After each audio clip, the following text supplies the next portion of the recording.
all-time low, and I'm happy about it because I work in LA.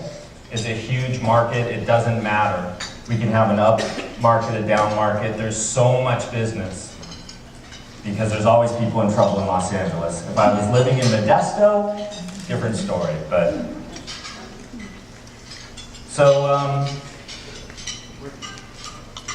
there's my office. I'm across the street for doing Olympic.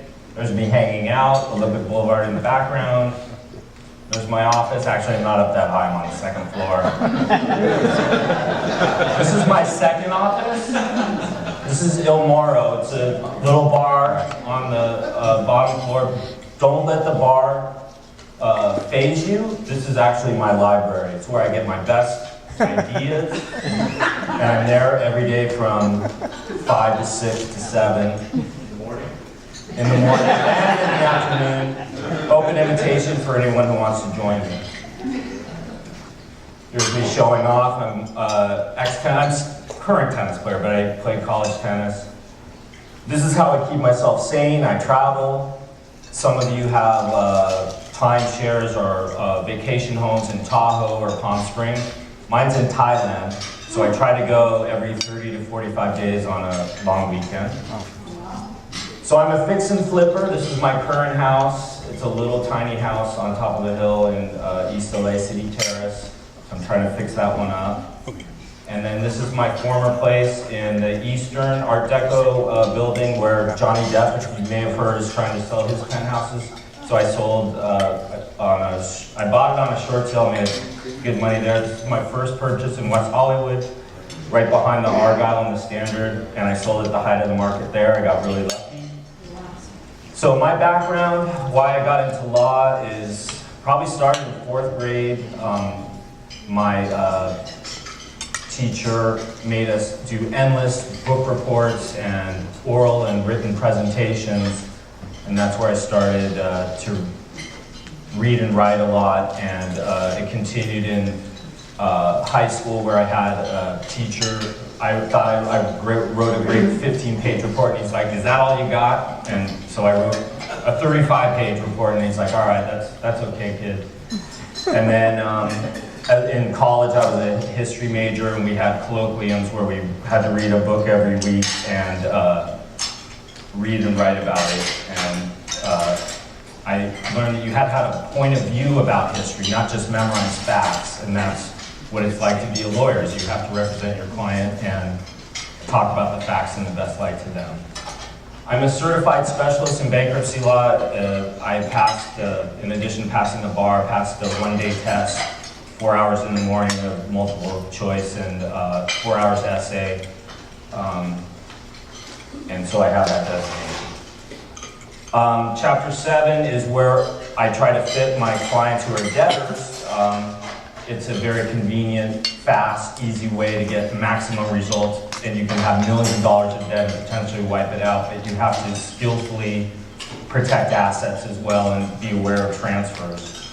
And chapter 13 is for smaller scale people who want to catch up on home loans and wipe out tax liens over 3 to 5 years. Higher income companies and individuals who have higher debt file chapter 11, and we help creditors and debtors on those in those chapters. The bread and butter of my law practice is litigation and motions.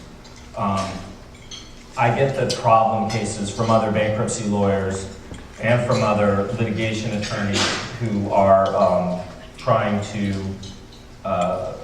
as creditors or debtors, work their way through bankruptcy cases. And to brag a little, I got my first published decision in my favor this spring and summer, where in a case of first impression, the court ruled that a debtor can protect inherited pensions.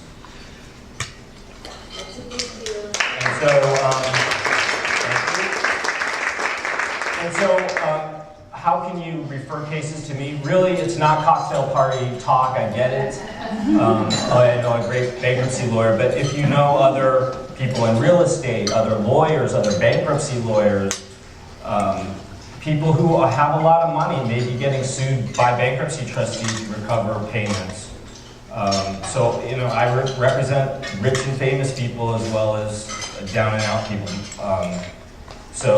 People in the title industry as well. That's it. And I always offer free consultations, and I'm known as the polite attorney. I never make people feel small. I always try to create a positive attitude, because I recognize that it's a very difficult situation, whether you're a creditor or debtor when you have a bankruptcy situation. Are there any questions? Yeah. Yes. Before we go to questions, would you tell us a story of a great success that you had with a client?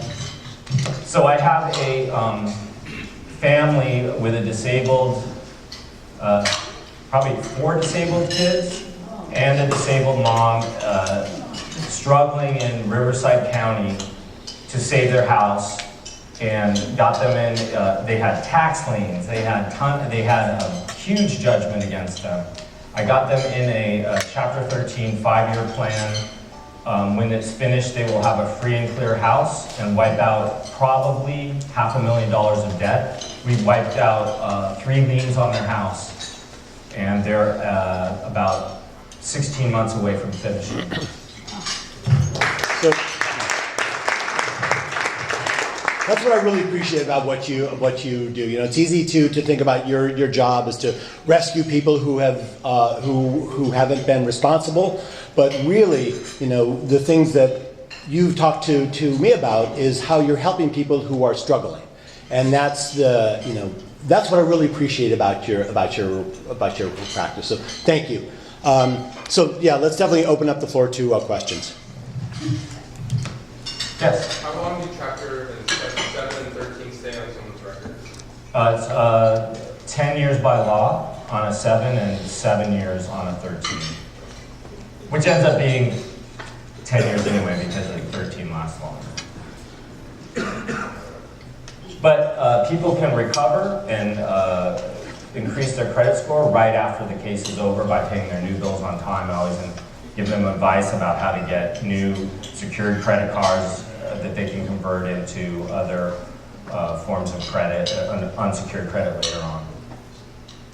Yes, Mike? Do you work out debt? Do you work out debt with people, like somebody who's a debtor of a creditor with money? Do you work out those deals?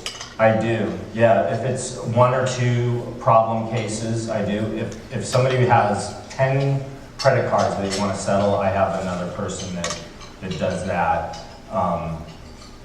I deal with situations all the time that don't involve bankruptcy, such as somebody filed a bankruptcy and they still have a lien on their record and it never gotten taken care of, and we find ways to get it taken off so that they can actually sell or refinance. You've heard of companies like LegalZoom or Meet People or whatever, where people try to do bank, and I'm not the plant, by the way. They try to do bankruptcy by themselves. Do you ever inherit those, or they're problematic and you've got? I do, and actually, people can't always afford me, and we do offer a lower fee for people who. We do offer an attorney-assisted lower fee service, but also we refer people to there's free services and but yeah, all the time. Not so much pro per cases, but cases that other inexperienced bankruptcy attorneys have sort of not handled well. Those are the ones we take on a lot. So who are your best referral sources?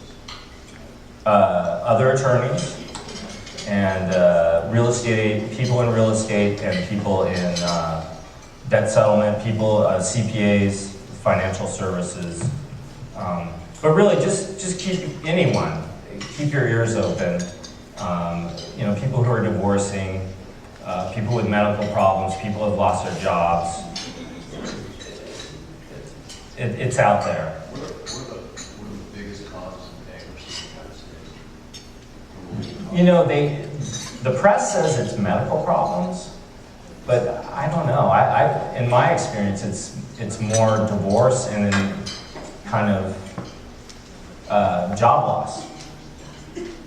Yeah, job loss is a big one. So what I hear you saying is that if we hear someone talk about that they're having some medical issues, if they're getting divorced, that those are some potential good referrals for you. Do I have that right? Absolutely. Okay, and so apart from those two, what are the other things that we should be listening for that would make us say, hey, you should talk to my friend Michael Chekian? Gosh, I haven't filed my tax returns in several years. Oh, well then I should talk to you. And you know, there's what else can I say? People that just got sued.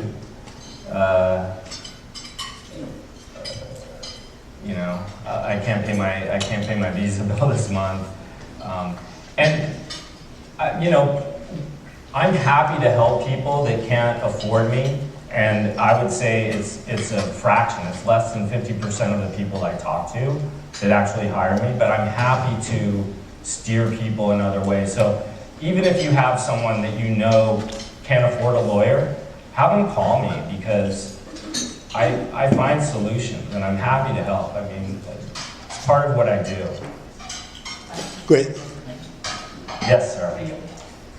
I brought my stepmother to Mr. Chekian, and actually she was getting sued by somebody for a huge amount of money. And that's why she wanted to file bankruptcy, and I brought her to tonight, and we were in a session for almost 4 hours. So it took time, and helped her a lot with that, and she was very happy at the end. And I just really want to thank you for that. So, Thank you very very much. honest. So thank you, Michael. That's all the time we have. If you have more questions, please see him after the meeting.